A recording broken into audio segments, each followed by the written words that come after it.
Thank you and welcome to Washington. Next, we'll hear from Mr. Don Alexander Collins. Thank you, and it's a great pleasure to be here. This microphone resounds. Can you hear me all right? Okay.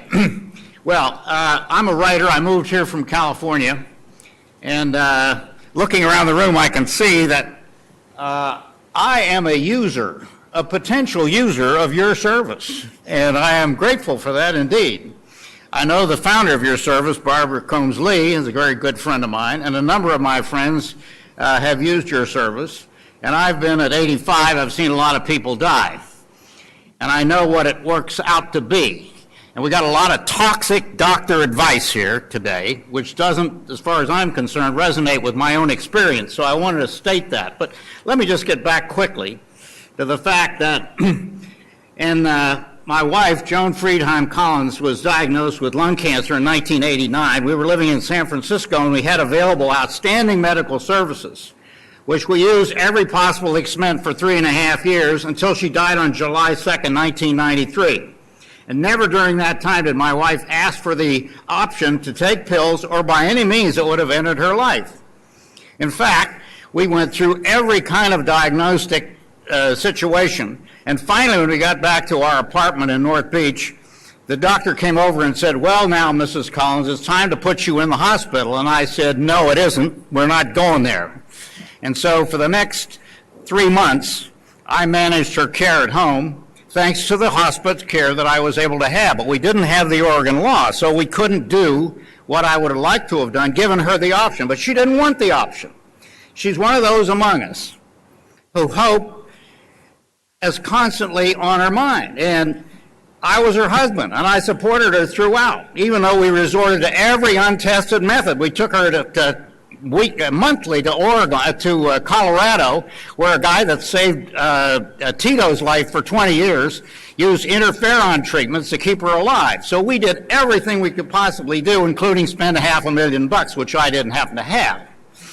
Now, why do I so strongly support compassionate choice? Well, it's very simple. Having the option to decide when one is capable of deciding to end the pain and the endless treatment and the process that these doctors will be glad to put you through for their own benefit, then this is exactly what happened with the LGBT community. We just had this wonderful Supreme Court decision. Thank goodness. We can get down to that. And if these doctors and certain people that want to keep this thing from happening, we wouldn't have to have 500,000 abortions in the United States every day either, because we'd have the means by which they could take care of the needs they have. So having worked for 50 years for the reproductive rights of women and been on virtually every board that's involved in that field, I feel I've published a number of articles on this. And Ms. Alexander, I hope you got my articles. I'd love you to read them, and I'm going to give them to you after I stop yelling here. So I thank you for your attention. I hope you'll decide to give me the option of taking my own life. I don't know if I want to do it, but I want to have the choice. Why should I have my freedom restricted? And by the way, I am a well-to-do guy. I can afford anything I want. I can get these guys to give me pills or do whatever I want. That's ridiculous. What are they standing around in my way for? No reason. Because I will make my choice. I have the money to make my choice. There's a hell of a lot of women in this town and men that don't have the money to go to 2 doctors and play around with these guys while they long-facedly tell you how great they are and how good they're going to take care of you. That's ridiculous. So let's make the choice. And I hope, Mrs. Alexander, you will have the ability on this panel to get rid of some of this stuff and get it done. And by the way, I'm going to leave now because I have a dinner date and an appointment, and I want to give you my testimony. There's my card. Thank you so much for your kindness. And I don't know how you can enjoy it. I thought I was your dinner date. Thank you. Thank you. So, Ms. Epstein or Epstein? Epstein? Thank you so much for Oh, inviting us. and ma'am, could you please push your button one time? The green light will come on.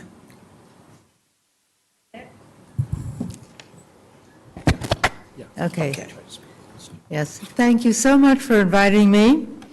I very much hope that this bill will be passed. I had no choice as to whom I was born to or under what circumstances or what medicine I was given at that point.